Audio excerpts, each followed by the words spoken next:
The flyer was stapled to the corkboard at the feed store, between a bull sale and a lost beagle, and it had my dead son's farm on it, my dead son's name on it, and the date printed across the bottom in red was the anniversary of the morning we buried him. Nobody had told me. I found out my daughter-in-law was selling that ground the same way the man buying chick starter behind me found out, and I stood there with a sack of mineral on my shoulder and read it twice, and the second time I saw the line that mattered more than any of the rest of it. Unrestricted access by way of existing farm road. That road runs across my ground. My father cut it out of the hillside with a mule and a slip scraper the year before the war, and it has been mine every day since. And there is not one word in the English language that is a bigger lie than unrestricted when you put it in front of that road. My name is Emmett Cobb. I am 78 years old. For 46 years, I was the large animal veterinarian in Tolliver County, Kentucky, which mostly meant I was the fellow who showed up at 2 in the morning in the rain with my arm in a cow and my truck lights pointed at somebody's worst night. People here have called me Doc since before some of them could talk. My wife Ada has been gone 5 years. My son Warren has been gone 3. Before I go on, do me a kindness. Tell me in the comments what the sky is doing where you are sitting right now, and whether it is early morning there or the middle of the night. I spent half a century reading weather off of other people's porches, and it would mean something to me to know whose porch I am standing on tonight. I put the mineral in the truck. I did not tear the flyer down. A man my age has to be careful about the things he does in public because the town remembers them longer than he does. I want you to understand something before I tell you the rest. I was not angry at the selling. Land gets sold. Widows sell land. That is arithmetic older than this county, and nobody ought to be ashamed of it. What put a cold hand on the back of my neck was that word, unrestricted, because I knew exactly what was written in the deed book down at the courthouse, and I knew who had written it, and I knew why, and I knew that the woman who put that flyer up either did not know or had decided not to know. And I could not tell you yet which one of those was worse. Let me back up and tell you who we were, because otherwise none of the rest of it will land right. The Cobb place is 312 acres on Sandy Lick Creek. Bottom ground along the water. A long tongue of pasture running up to a limestone bluff, and 11 acres of woods at the top that my grandmother would not let anybody cut. My father was born in the front room. I was born in the same front room on a Tuesday in the middle of hog killing. Ada came out of Marrowbone 2 counties over. She drove the county bookmobile for 31 years, a converted school bus full of books taken up hollers where the road ran out, and she knew which house had a boy who liked airplanes and which house had a grandmother going blind who wanted the large print westerns. When she died, the funeral home ran out of chairs, and men who had not opened a book since high school stood along the back wall with their hats in their hands. We had one child, Warren. Warren was a builder. He could look at a barn that was leaning and tell you which post had given up, the way I could look at a cow and tell you which quarter was hot. When he was 29, he came to me and said he wanted to raise his kids on the creek, and I deeded him 96 acres of the bottom, the flat part, the good part, and he built a house on it with his own 2 hands and a borrowed nail gun. That is where the road comes in, and I will get to it. Just hold on to the fact for now. Warren's 96 acres do not touch the county road. They never have. The only way in or out is across mine. He married Shelby the summer he finished the roof. She was from over at Hazel Green, worked the front desk at a dental office in the county seat, sharp as a tack about money and touchy as a cat about being looked down on. Ada liked her. I liked her fine. She called me Doc, like everybody else, and never once called me Dad, and I did not hold that against her, because a name is a thing a person has to arrive at on their own. They had Josie, and then 4 years later, they had Ben. And for a while there, on that creek, we had about as good a thing as people get in this life. Warren died in the spring 3 years ago. Colon cancer. He was 49 years old. He was the kind of man who does not go to a doctor because he does not want to make a fuss, and by the time he made a fuss, it was already in his liver. I want to tell you one small thing about myself, and then I will get on with it. Every winter when the work slows down and the stove is going, I sit in the kitchen and I tie halters, rope halters. 3 strands of soft cotton lead line, a knot at the crown, a knot under the jaw, a loop for the nose. My father taught me on the kitchen floor when I was 6, and I have tied them ever since. I give them away. Half the cattle in this county have been led by a halter that came off my kitchen table. The night Ada died, I came home from the hospital at 4 in the morning, and I could not sleep and I could not sit still, so I sat down at that table with the light off and my hands shaking, and I tied one. It came out clean. Perfect knots, all 4 of them. I hung it on the nail by the door, and I have never put it on an animal. It is still hanging there. My son used to point at it every time he came through and say, "Dad, a halter is for using." He was not wrong, but he never asked what it was for. 2 Sundays before the flyer went up, our church dedicated a stained glass window. It is a small church. White frame, Tin roof, a cemetery out back where 4 generations of my people are lying in rows. The window went in the east wall over the piano, blue and green glass, a woman with a book in her lap and children around her feet. It was for Ada, the bookmobile lady. There had been bake sales and a fish fry and a jar on the counter at the hardware store. What the committee did not know, and what I had asked the preacher not to say, was that when the jar came up short of what the glass company wanted, I wrote the check for the rest of it, $19,400. It was Ada's money as much as mine. She had saved it $1 at a time out of a bookmobile salary. I got there early because I always get there early. I had on the gray suit and Ada's reading glasses in my breast pocket, which is a foolish thing a man does and does not explain. At the door, one of the ushers, a young fellow named Kell, whose grandfather I once pulled a calf for in a snowstorm, put his hand out flat and stopped me. Not rough. Embarrassed, he said the first 6 rows were being held for family. I said, "Son, I am family." He said, "I know it, Doc. I know it." And he looked at his shoes and he handed me a program. I sat in the back on the aisle where the heat register is, which is where the deaf and the late and the unwelcome sit, and I opened the program, and there it was in nice italic print, in loving memory of Emmett Cobb, given by the congregation and by the family of Warren Cobb, Now, I want to be careful here because this is the place where a story like mine can turn ugly and start sounding like a man keeping score. I did not pay for that glass to see my name on a piece of paper. If they had left every name off it, I would have been happier. But there is a difference between not being named and being replaced, and any of you who have been on the wrong side of that difference already know it in your stomach. Shelby sat in the second row with Josie on one side and Ben on the other. Ben turned around twice and looked at me. Josie did not. Josie is 19 and she has her father's chin, and she has not been able to look straight at me for about a year and a half, and until that Sunday I had told myself it was grief and college and the general way that young people drift. After the service, there was coffee in the basement. People came up in 1s and 2s and said the window was beautiful, and they said it in a certain careful way, the way you talk to a man who has done something the town has decided not to bring up. Hoyt Skaggs finally told me. Hoyt ran the county extension office for 30 years, and he does not know how to lie, which is why he never got promoted. He said, "Emmett, I am going to say a thing, and you are not going to like it." He said, "It has got around that when Warren was sick, you would not help." I said, "Help how?" He said, "Money." He said the story is that Warren and Shelby went under with the bills and asked you, and you told them the farm comes first, and that is why she is out there in that house with a stack of medical paper she cannot pay, and you were up on the hill with 300 acres. I looked at my coffee for a while. Here is the part I did not say to Hoyt, and did not say to anybody, for 3 years. In the 11 weeks that Warren was going back and forth to Lexington, I sold 61 head of cattle. I sold the good gooseneck trailer. I kept 18 cows, and the bull and I sold the rest in 3 loads through the stockyard at Harkness, and I paid $41,000 of what the insurance would not, and I did it through the hospital business office directly so that no check with my name on it ever crossed that kitchen table. Warren asked me to do it that way. He was sitting in my truck in the hospital parking garage with a knit cap on, and he said, "Dad, do not tell Shelby." He said, "She has already had to take enough from people." He said, "Let her keep one thing." I gave him my word. Men my age are not always smart, but we are generally consistent, and a word given to a dying son is not a thing you go back and renegotiate later because it turned out to be expensive. So when Hoyt told me what the town believed about me, I said, "People talk." And I put my cup in the trash and I went out to my truck. Ben caught me in the parking lot. He is 16. He is built like Warren was at that age, all wrist and no shoulders yet. He came around the front of the truck with his tie already off and jammed in his pocket, and he said, "Papa, wait!" He pulled a folded paper out of his coat. He said, "Month over month leaves stuff on the printer."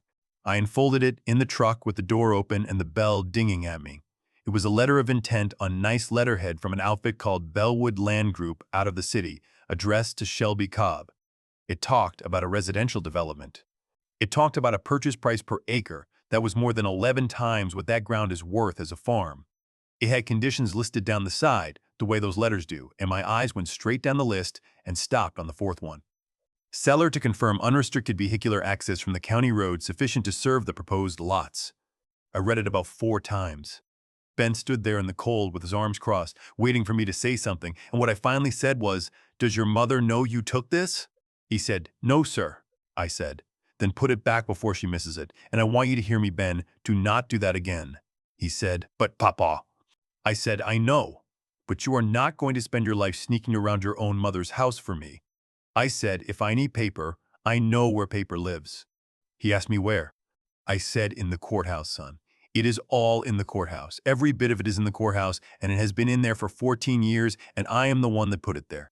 He looked at me like I had said something in a foreign language. He said, put what in there?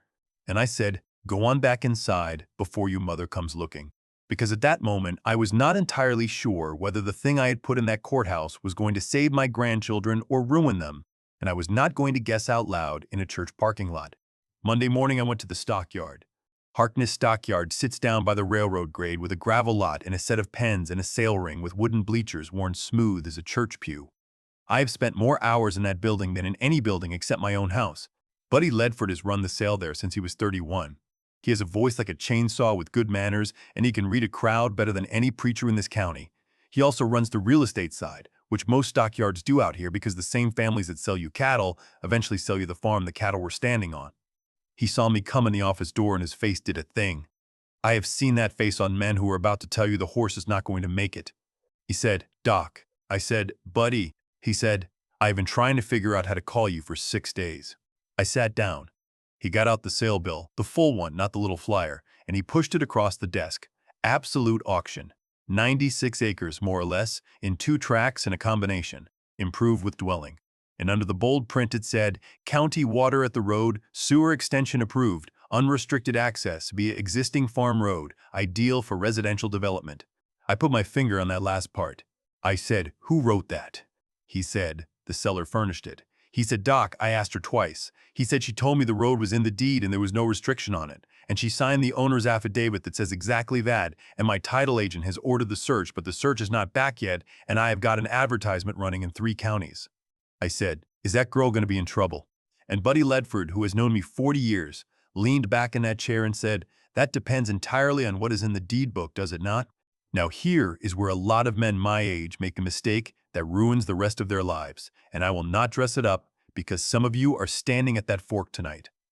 The mistake is to drive straight to her house, to bang on the door with the sale bill in your fist and say, how dare you, after everything, after what I did that you do not even know I did. And the reason that is a mistake is not that it is wrong to be angry. It is that the minute you do it, the story stops being about what is true and starts being about the old man who came hollering onto a widow's porch. Every person in this county would have to pick a side, and half of them would pick hers, and they would be right to, because all they would have seen is a big man shouting at a small woman. I did not go to her house. Me! I went to the courthouse. The Tolliver County Courthouse is brick, 1906, with steps worn into a soft curve in the middle from 120 years of shoe leather. The deed room is in the back, and it smells like old paper and dust and the sweet chemical smell of the copier, and it is one of my favorite smells in the world.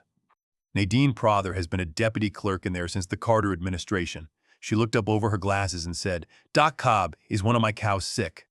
I said, Nadine, I need 2 instruments. She said, well, you know where the books are. The first one took about 4 minutes. Deed book 471. Deed of easement, recorded the same day I deeded Warren the 96 acres, and I sat in a wooden chair by the window and read my own words back to myself after 18 years. A perpetual easement 30 feet in width over and across the existing farm road for ingress and egress for agricultural purposes and for one single-family residence, not to be widened, not to be relocated, not to be used to serve any additional lot, parcel, or subdivision of the dominant tract.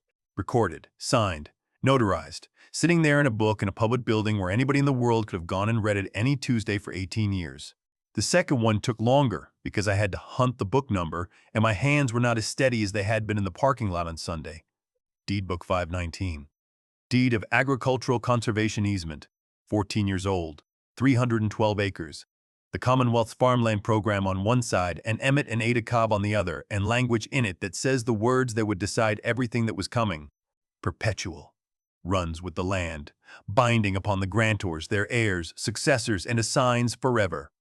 Meaning, no subdivision, no commercial development, no houses but the ones already standing, and one more for a farm family. Not by me, not by my heirs, not by anybody who buys it, ever, for as long as this country has a county clerk and a book to write in. I sat there a while with my hand flat on that page. Now let me tell you a thing out of my own line of work, because it is the whole story in one piece of biology. A calf is born with no immunity at all, none. The mother's antibodies do not cross to it before birth the way they do in people. For a few hours after that calf hits the ground, its gut is open, and it can take those antibodies whole out of the first milk and put them straight into its blood. And then the gut closes. Not slowly, not partly. After about 12 hours, you can pour the best colostrum in Kentucky down that calf, and it will not take up one single antibody because the door that was open is shut and it does not open again. There is no fixing it later. There is only doing it in the first 12 hours. Ada and I signed our name in that book 14 years ago because we were in our first 12 hours and we knew it. And I closed the deed book and I said out loud in an empty room, "Well, old girl, here it comes." Because the trouble was not what was in those books. The trouble was that the woman who had signed that affidavit either had never read them or had read them and gambled that a 78-year-old man would not make a scene. And on the drive home, I realized that both of those possibilities meant the same thing was about to happen at that auction, in front of the entire county, whether I opened my mouth or not. I need to go back 3 years now because you cannot understand what Shelby did unless you understand what she thought she knew. The week after the funeral, she came up to my house. She had a manila envelope and her hair pulled back hard and that look people get when they have been doing arithmetic at 4 in the morning. She sat at my kitchen table and she laid it out. The hospital had written off some. The insurance had covered most of the big items. But there was a stack of what they call patient responsibility. And the business office had told her there was a balance still open. And there was the funeral. And there was the headstone and Warren's truck payment and a roof on the house that had needed doing since before he got sick. She asked me for $11,000. And I sat there at my own table, and I said the stupidest sentence of my life. I said, "Honey, let me see where I am at." That is all I said. I said it because I had, at that exact moment, $430 in checking and a herd I had already sold down to nothing, and a note at the bank I had taken out against the equipment to make the last 2 payments to that hospital business office. I said it because I could not say the true thing without breaking my word to my son, who was 6 days in the ground. She heard no. I do not blame her for hearing no. If somebody had said that sentence to me in that condition, I would have heard no too. There is a thing people do with money when they are ashamed, and I did it, and it cost me 3 years. 2 weeks after that, she found out from the bank that the balance she had been dreading had gone to zero. She did not know how. She assumed the hospital had written it off because that is what hospitals do sometimes and nobody ever explains it. She had prayed for it and it happened and she thanked God for it, and I let her. And God did not correct her either, so I suppose I was in good company. And I sat up on the hill with 312 acres and 18 cows, looking, from the road, exactly like a rich old man who would not help his son's widow with $11,000. It curdled slow. First it was that she did not call. Then it was that when I called, Ben answered.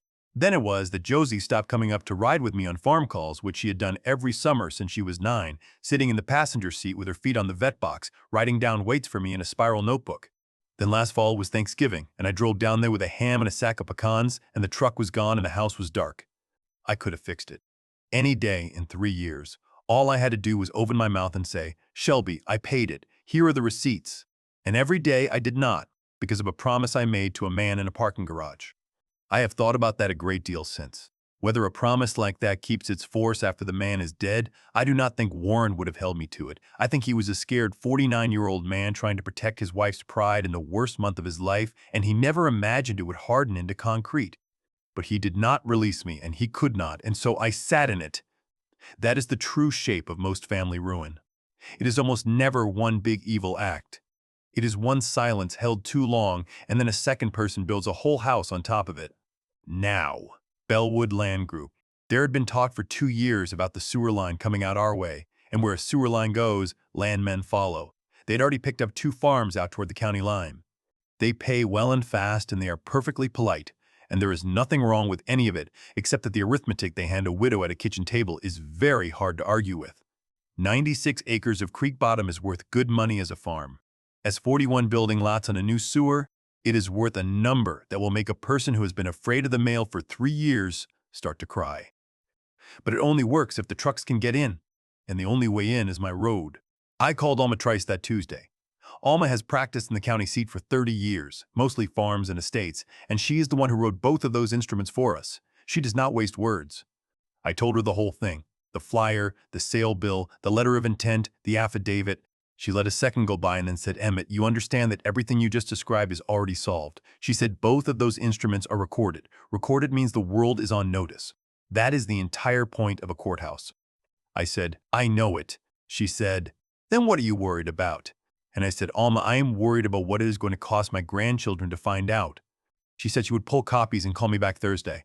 Wednesday afternoon, I came up the lane from checking water, and there was a white pickup parked at the mouth of my road with an amber light on top and a magnetic sign on the door, and two young fellows in vests running a rod and a tripod down my fence line.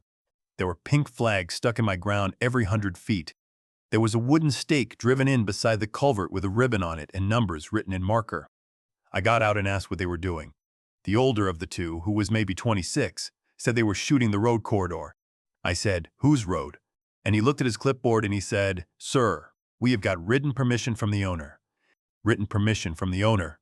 46 years of walking up on nervous animals will teach you one thing above all others, and it is that the loudest man in the lot is the one most likely to get somebody hurt. You do not run at a cow, you do not wave your hat. You get where she can see you, and you stay boring until she decides you are not the problem. So I did not holler at that young man. I said, "Could I see it?" He handed me the clipboard. It was a right of entry form, 1 page, and on the bottom line was Shelby's signature, and above it a description that read, "The farm road serving the Cobb tract, owned by seller." Owned by seller. I handed it back and I said, "Son, what is your name?" He said, "Tyler."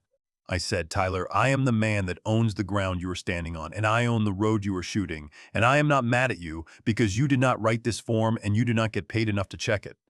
But I want you to write in your field book that Dr. Emmett Cobb came out here Wednesday at 4 o'clock and told you the permission you are holding did not come from the owner, and then go on and finish, because I would rather your company have accurate numbers than bad ones." He blinked at me about 4 times. He said, "Sir, do you want us to stop?" I said, "No. I want you to be able to tell your boss you were told." They finished up before dark.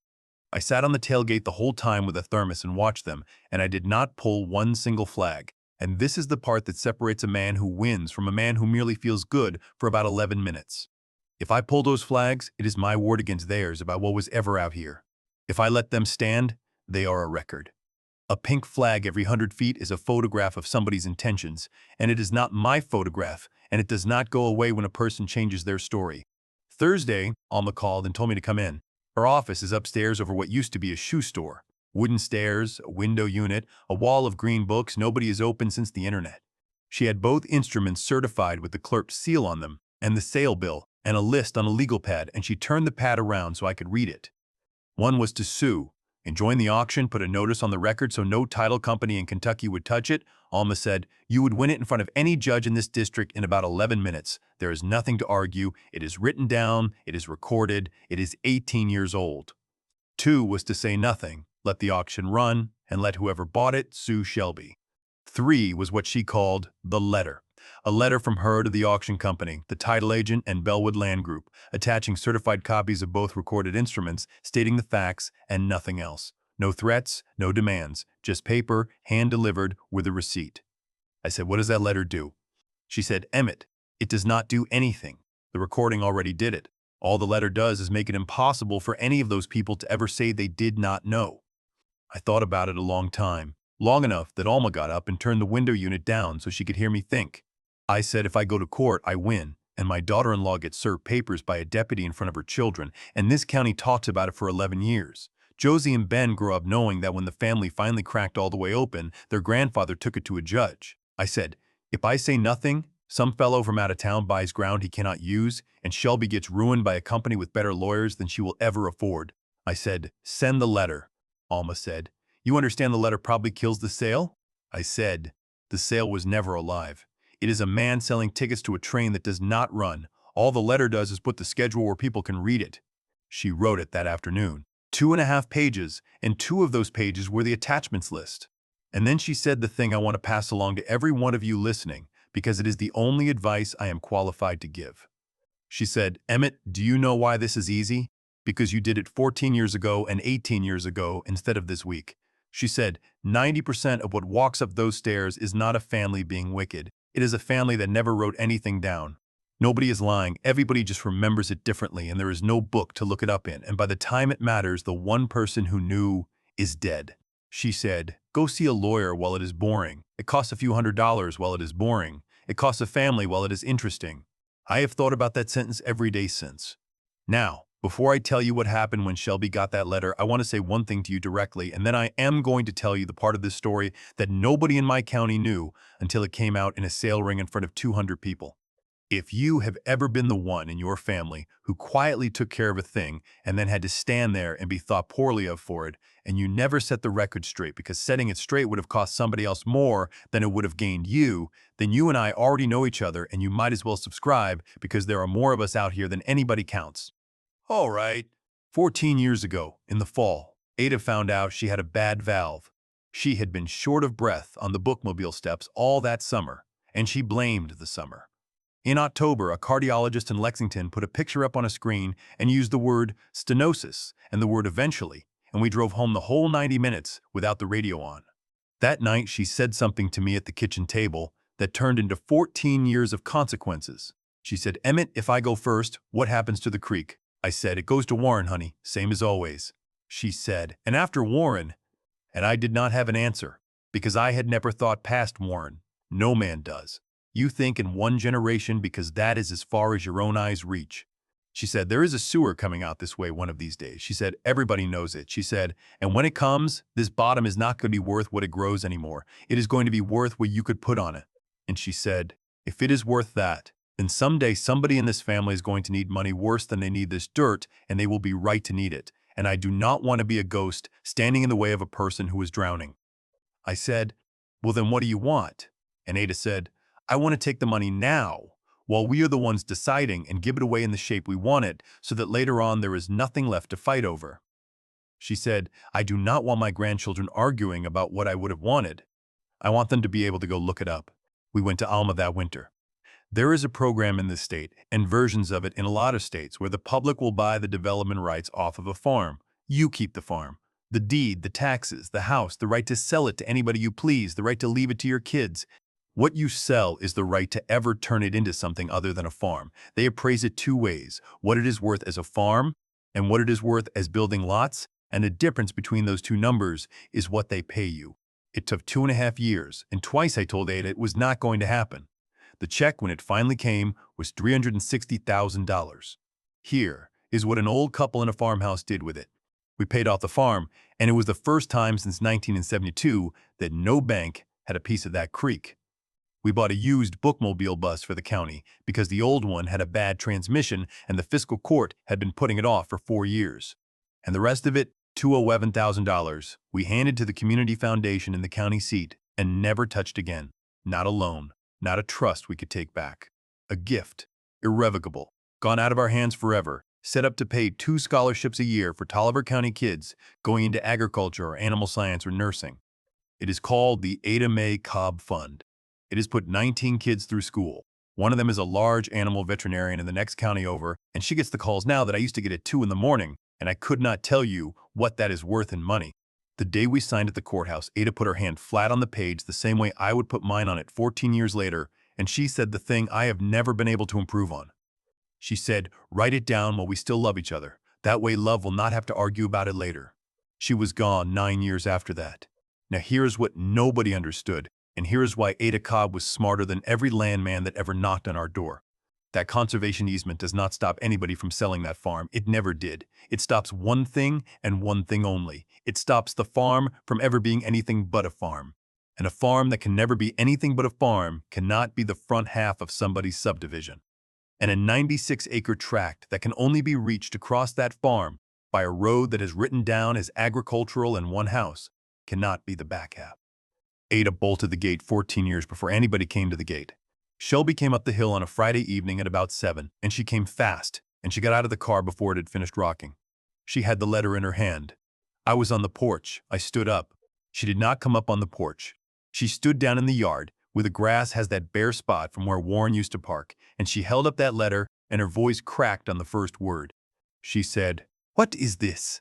I said, "That is a copy of 2 things that are in the courthouse." She said, "You are stopping it." I said, "No, honey." I said, "It was stopped in 2008 and it was stopped again 14 years ago, and I am not doing one thing to you tonight except making sure you are not the last one to find out." She said, "Do you know what they were going to pay me?" And she said the number, and it was a big number, and her voice came apart in the middle of it. I said, "I know it." And then she said the thing. She said, "Warren begged you." She said, "He sat in that hospital scared to death about what was going to happen to me and the kids, and I asked you for $11,000. 11. And you said, 'Let me see where I am at.' And you have been sitting up here on 300 acres for 3 years, and now the one time in my life something good was going to happen to me, you have got a lawyer writing letters about it." She said, "You would rather this dirt stay dirt than see your grandchildren have anything." And I stood on that porch and I did not say one word in my own defense. I will not let myself off easy here because people have called that dignity, and it was not all dignity. Part of it was that I had given my word. Part of it was that I am a proud man and I did not want to buy her love with a receipt. And part of it, the ugliest part, the part I only admitted to myself later, was that as long as she was wrong about me, I got to be the one who had been wronged. And there is a bad kind of comfort in that which I have watched ruin better men than me. What I finally said was this. I said, "Shelby, do not cancel the sale." She stared at me. I said, "Let it run. Let it run exactly like it is advertised." And then I said the last thing I said to her for 11 days. I said, "I would rather this county hear the truth out loud one time in a room where everybody can hear it at once than have it whispered for another 3 years." The auction was on a Saturday morning, the second Saturday in October, and it was one of those blue Kentucky days that makes a man believe things are going to be all right when they are not. I got up at 4:30 out of habit. I fed. I made coffee and poured 2 cups the way I have poured 2 cups every morning for 5 years, and I drank mine and then I drank hers, which is a foolish thing a widower does and does not explain either. And then I sat down at the kitchen table and I tied a halter. I want to tell you about the knot, and I promise you it is not a detour. A rope halter has no buckle, no metal in it anywhere. It is one piece of rope and 4 knots, and it works entirely because of where those knots sit on the animal's head. And the whole trick of it, the thing my father put in my hands when I was 6 years old, is that a halter does not make an animal go anywhere. It cannot. A 1,200-pound cow can drag any man in this county across a lot and never breathe hard. What a halter does is give her one place to put her head. That is all. It is a suggestion made out of rope. It says, "Here is where your head goes. If you decide to come along, and then you stand still and you wait and you let her decide, and 9 times in 10 she comes, because you have made coming easier than fighting." Men who do not understand that buy a bigger rope. Men who do understand that get old with all their fingers. I put the halter in my coat pocket. I could not have told you why. By 9 o'clock, the lot at Harkness Stockyards was full and they were parking on the grass. 300 people, easy, and half of them were not buying anything, because in this county, a land auction is theater and always has been. Farmers who wanted to see what bottom ground would bring. 4 fellows from Bellwood Land Group in the front, 2 rows with folders on their laps. Church people, the man who runs the hardware store, the woman who cuts hair beside the post office. I came in at 9:40 and sat where I have sat since Eisenhower, 3rd row from the top on the left, where the rail is worn down to bare wood. Josie was down front with Ben. She had a coat on that was too thin for the morning, and she was hugging her own elbows. Shelby stood off to the side by the scale house with her arms folded, not sitting, the way a person stands when they are ready to leave. Buddy Lefford got up on the block at 10 straight up. He tapped the microphone twice and the room went quiet, because when Buddy taps that microphone in that building, 3 generations of us go quiet automatically, the way you stand up for a flag. He said, "Morning."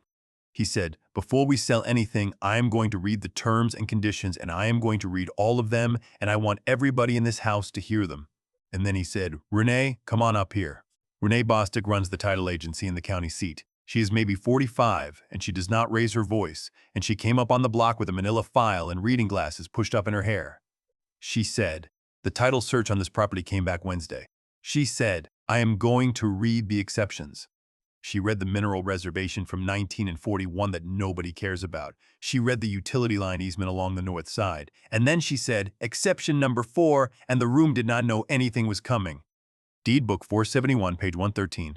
A perpetual easement 30 feet in width over and across the existing farm road. For ingress and egress, for agricultural purposes and for one single-family residence. Not to be widened, not to be relocated, not to be used to serve any additional lot, parcel, or subdivision. She lowered the paper and she said, "In plain English, the only legal way onto this property is a farm road that may serve this farm and one house on it and nothing else." There was a sound in that building I have never heard before or since. It was not a gasp. 300 country people do not gasp. It was the sound of everybody in a room shifting their weight at the same time. Alma Trice was standing at the end of the second row with an envelope, and Buddy nodded at her. Because Buddy Ledford has been running sales for 50 years, and he knows exactly how to let a thing come out cleanly. Alma said 2 sentences. She said, "That instrument is 18 years old, and it is recorded and has been public every day since." And she said, "The grantor of that easement is sitting in this room, and he has not been asked for anything and has not agreed to anything." Then Renee read exception number 5, Deed Book 519. A deed of agricultural conservation easement on the adjoining 312 acres, held by the Commonwealth's Farmland Program, perpetual, running with the land, binding on all heirs and successors forever. No subdivision, no commercial or residential development, forever. And that is the one that killed it. And about 11 people in that building understood why in the first 4 seconds, and the rest caught up inside a minute. Because the 96 acres cannot be developed without a road, and the road cannot be widened. And the only other place a road could go is the front of my farm, which the Commonwealth of Kentucky bought the right to prevent 14 years ago, and which I could not sell them if I wanted to, and neither could my heirs, forever. The fellow from the county road department was there too, because Buddy had asked him, and he stood up and said in about 9 words that there is no new entrance permit available on that stretch of road anyhow because of the blind curve at the top of the hill and the sight distance requirement, and that they had turned down an application for one in August. August. That was the first Shelby had heard of an application in August, and I watched her face when she heard it, and I understood something that changed how I felt about the whole business. She had not known. Somebody had been driving further out ahead of her than she had ever been told. Then Renee did the last thing, and she did it gently, and it was still the worst part. She said, "I also have here the owner's affidavit signed at the time of listing," and she read the line, and the line said that access was unrestricted and that there were no use limitations of record. And she set it down beside the deed and did not say another word about it because she did not have to. Kurt Landis, from Bellwood, closed his folder. He did not slam it. He closed it the way you close a book you are not going to finish. He said something quiet to the 3 men with him, and all 4 of them stood up and walked out the side door past the pens, and their footsteps on that concrete were the loudest thing in the building. And that is when Shelby came apart in public. She came off that wall by the scale house, and she got about halfway to the block before anybody could think, and she was crying, and she was pointing up at me in the 3rd row from the top, and she said it in front of 300 people and a live microphone. She said, "He has never given us one dime." She said, "My husband died, and that man sat up on that hill and let us drown, and now he has taken the last thing I had." The building went absolutely silent. And Buddy Ledford, who had that microphone 6 inches from his mouth, and who had known exactly what he was going to do since Wednesday, leaned into it and said, "Now, honey, hold on." Buddy Ledford said, "Now, honey, hold on." And then he said, "I want everybody to understand that I am not taking a side this morning. I am correcting a fact, and I am the only man in this building that can correct it, and I have been sick about it for 3 years." He reached under the block and came up with a green ledger book. "Every sale barn in this country keeps one. Consigner, head count, weight, date, check number." He put his glasses on. He said, "Shelby, in April, May, and June of the year your husband was sick, this yard sold 61 head of cattle for Doc Cobb in 3 drafts." He said the dates. He said the weights. He said that was every cow he had but 18 in the bull, and I asked him at the time what in the world he was doing because I've watched that man build that herd for 30 years, and he told me to run them and mind my own business. He said he sold me his gooseneck trailer on the 3rd of May for $9,000, and I still have got it out back, and I have never used it one time because I could not stand to. He said, and every check this yard cut him in those 11 weeks he endorsed and carried straight to the business office at that hospital in Lexington, and I know that because I drove him one of those days when his eyes were bothering him. He said, $41,000 and some change? And then Buddy Ledford took his glasses off and he said the only unprofessional thing I ever heard him say on that block in 50 years. He said, "That balance you prayed about did not get written off, honey. It got paid. It got paid by the man you have been telling this county would not help you. I have thought many times about what a moment like that is supposed to feel like. I will tell you what it actually felt like. It felt terrible. I did not feel vindicated. I felt like a man watching somebody's leg get broken on his account. Because I could see her face, and I have seen that face on people at kitchen tables when I have come in from the barn and had to tell them the animal did not make it. It is the face of a person whose whole floor just went out from under them at once." Josie stood up, 19 years old, in that thin coat, and she turned around in a room full of 300 people and looked straight up at me, which she had not done in a year and a half, and she said, out loud, "Is that true?" And there is no good answer to that question. Yes is a hammer. No is a lie. So I stood up, And I came down those bleacher steps, and every board in them squeaked the way they have squeaked my whole life. And I did not go to Josie, and I did not go to Shelby. I went up on that block and I asked Buddy for the microphone, and he handed it to me, and I turned around and faced that room. And I did not say one word about the cattle. Here's what I said, near as I can remember it. I said, "My name is Emmett Cobb, and most of you have known me my whole life." I said, "My daughter-in-law is not a liar. She was told something 3 years ago by a tired old man who was too proud to say he was broke, and she believed it, and any of you would have believed it."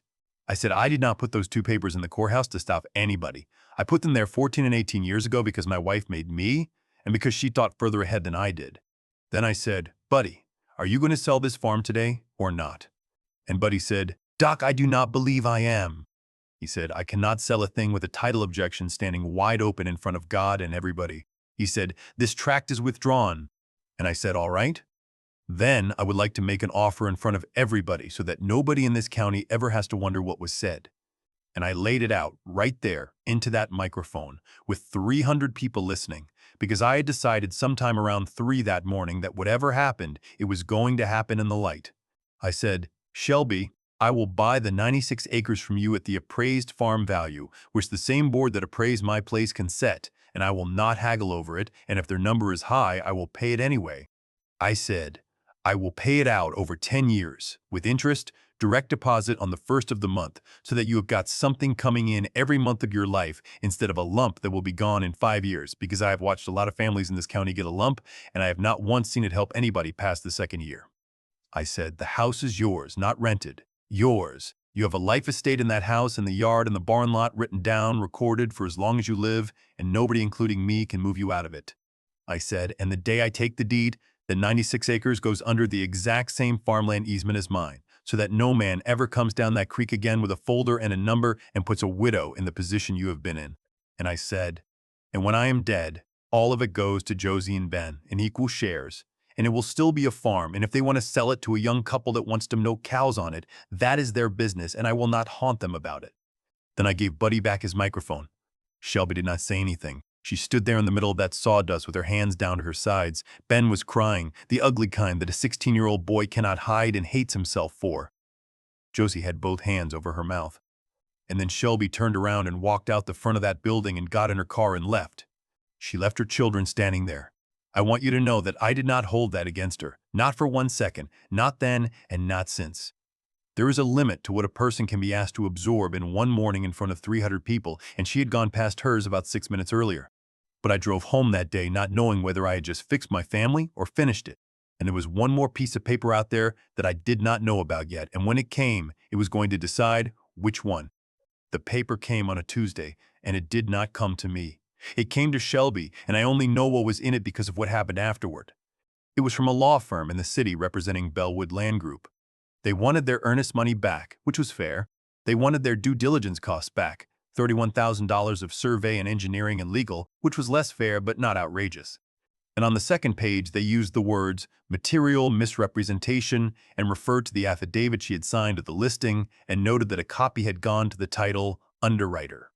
That is the polite way a company with 11 lawyers tells a widow with none that she is standing in a bad spot. Alma called me Wednesday morning and read me her copy because Renee had sent her one, and then she told me the part that had been bothering her since the sale. She had pulled the entrance permit application at the county road department, the one filed in August, the one Shelby had never heard of. It was not signed by Shelby. It was signed by Kurt Landis as authorized agent, and attached to it was the letter of intent, which is a letter saying 2 parties intend to talk and is not authority to do anything at all.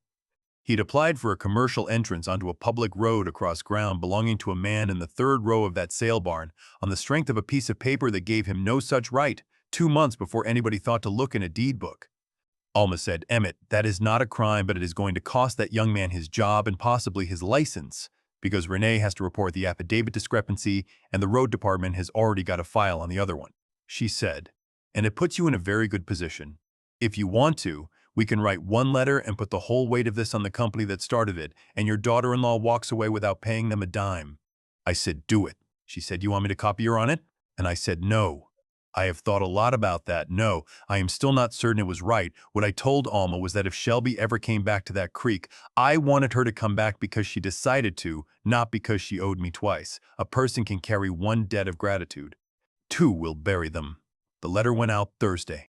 It said, in the flat language Alma uses, that the seller's statements about access had been made in reliance on representations by the buyer's own agent, that the buyer's agent had filed a permit application asserting rights across property he did not own or control, that both recorded instruments had been public record for over a decade, and a competent title examination in July would have found them in under 10 minutes, and that the undersigned's client, being the owner of the Serbian tract, did not intend to pursue any claim for the unauthorized entry and survey, provided the matter was closed as to all parties. That last clause is the whole letter. Everything before it is furniture. Bellwood Land Group withdrew from Tolliver County 11 days later. I understand they are working 3 counties east now, and I wish those people luck, and I mean it. There is nothing evil about a company that builds houses. People need houses. But they need somebody in every county who reads the book before they promise what is in it. Kurt Landis, I never saw again. Now, the 11 days. Shelby did not call, and I did not call her. And around day 6, I started to get frightened in a way I had not been since Ada's surgery. Because it occurred to me that I had been so careful about not humiliating that girl in a courtroom, and then the entire county had watched her be humiliated in a sale ring anyway, and I was the reason she was standing there. Ben came up on the 4th day, on the four-wheeler, with a plastic bag of tomatoes his other grandmother had sent, which was an excuse, and both of us knew it. He sat on the tailgate a while, and then he said, "Is month over month in trouble?" I said, "No, son." And I did not tell him why, and he is smart enough that I expect he worked it out eventually. Then he said the thing that had actually brought him up the hill. He said, "Papa, why did you not tell us?" "About the cows." And I said, "Because your daddy asked me not to." He was quiet a long time.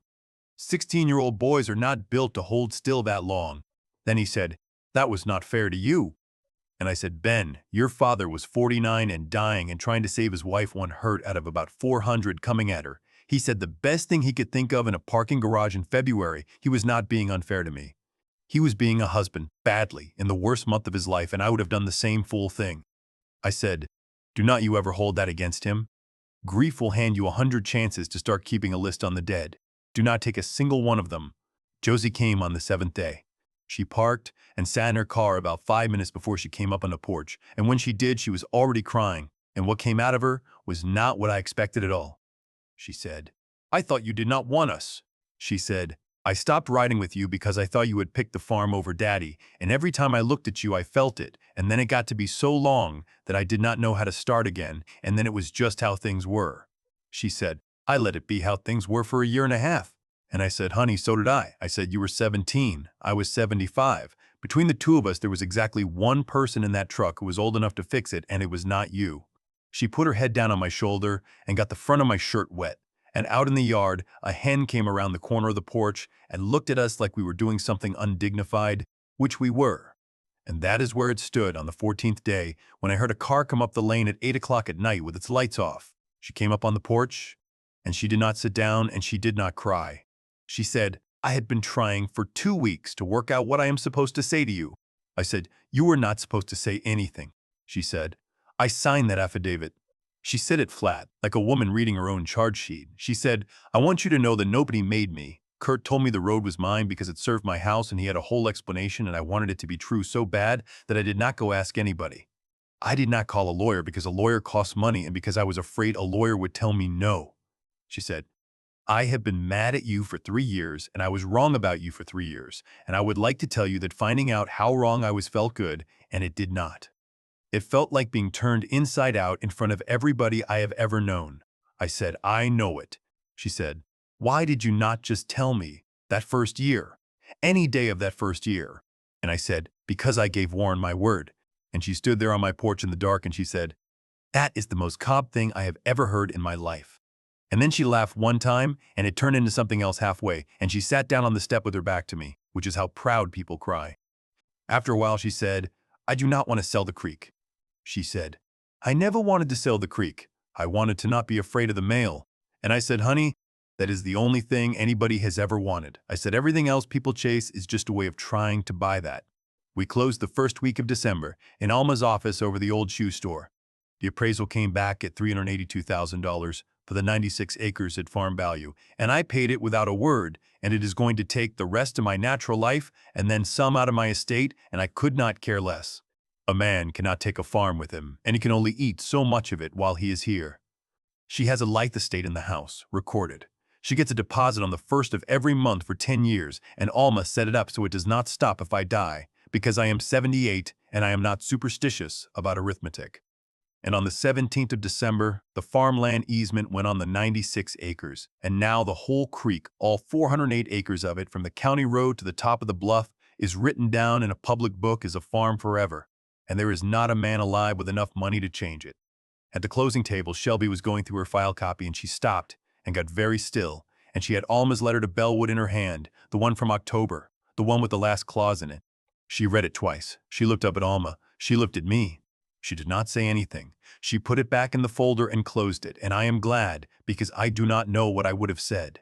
Josie left for school in January. She is in the animal science program, and she means to go on to veterinary school after, which is 8 more years and a mountain of work, and she knows it, and she is going to do it, and I intend to be alive to see it. She got one of the 2 scholarships out of the Emmett Cobb Fund, which she applied for on her own, and which I did not know about until the letter came. I do not sit on that committee and never have, on purpose, precisely so that a thing like that could happen exactly the way it happened. The morning she left, I went out on the porch before daylight and took the halter down off the nail by the door. It had been hanging there 5 years, and it had a shape worn into it from the nail and about that much dust on it. She came out with her bag and I handed it to her. She said, "Papaw, this is the one." I said, "It is." She said, "You never used it." And I said, "Honey, I tied that halter at 4 o'clock in the morning the night your grandmother died, and I want to tell you why, because I have never told anybody, and it is time somebody in this family knew." I said, "Because I could not do one single thing." I said, "There was nothing left in this world that I could fix with my hands, and I had used my hands for 50 years, and so I sat down and I made the one thing I know how to make, and I hung it up. And every morning since then, when I come through that door, it says the same thing to me." She said, "What does it say?" And I said, "It says a halter does not make anything go anywhere. It just gives them one place to put their head, and then you stand still and you wait, and you let them come." I said, "I have led about 9,000 animals in my life, and I never once dragged one. And the one time I forgot that with a human being, it cost me 3 years with you." She put it in her bag. Then she made me go over the knots with her twice on the tailgate in the dark with the dome light on, and she got them both, first try, because she is Warren's girl and she has got his hands. Ben has learned them since. He is not as quick, but he is more stubborn, which in the long run is worth more. Now here is the last of it, and then I will get off your porch. I told you earlier about a calf, born with nothing, and for a few hours its gut is open, and then that door closes, and no amount of good intention afterward will get one thing through it. I have watched people find that out about a calf and cry over it. I have watched people find it out about a family and not even notice. Whatever it is in your life that is only true, because everybody currently alive remembers it the same way. The handshake about the road, the understanding about the back field, what your mother meant when she said the house should stay in the family, the reason you did what you did in the worst month of your life. Every bit of that is sitting in the open gut of your family right now, and it is going to close. Write it down. Have it done right, and go see a lawyer while it is boring and cheap, because I promise you it does not stay boring. And then tell somebody why. The paper keeps the ground. Only the telling keeps the people, and I lost 3 years learning the difference. Ada was smarter than me by a good margin, and she said it in 9 words at a courthouse counter 14 years ago. Write it down while we still love each other. Sunday before last, I got to church about 10 minutes early like I always do, and Kel the usher met me at the door, and I could see him trying to decide whether to say something about last time. I did not make him. I just went on in and sat down in the second row, in the front 6, under my wife's window, because Shelby was already there and she had her hand on the seat beside her, holding it the way you do when somebody is coming. This is Emmett Cobb, out on Sandy Lick Creek in Tolliver County, Kentucky. Go on and write down the thing you have been meaning to write down tonight while everybody still agrees about what it says. The door is open. It does not stay open, and there has never once been a way to pour it in later.